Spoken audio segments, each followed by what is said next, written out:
Белгородскую область сегодня с рабочим визитом посетил заместитель полпреда президента Российской Федерации по Центральному федеральному округу Мурат Зязиков.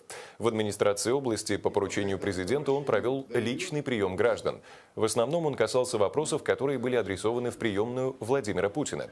Все они были решены положительно, а ход исполнения решений, по словам Мурата Зязикова, будет на контроле у губернатора области Евгения Савченко. Следующим пунктом визита стал музей «Диорама», где трое тружеников тыла получили юбилейные медали в честь 70-летия Великой Победы. Вместе с ними столичный гость посетил обзорную экскурсию по музею. Завершился рабочий день заместителя полпреда на Прохоровской земле в Музее боевой славы 3-го ратного поля России. Высокого гостя тронула постоянная экспозиция. В ней собраны личные вещи бойцов, письма и военные артефакты, среди которых много солдатских медальонов, к сожалению, пустых. Заполнять гильзу своими данными считалось на фронте плохой приметой.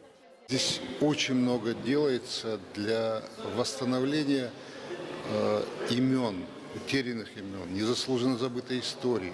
Всегда помним их подвиг, это очень важно. Сегодня в этом направлении очень много делается в области, в Белгородской области. Это центр всех событий.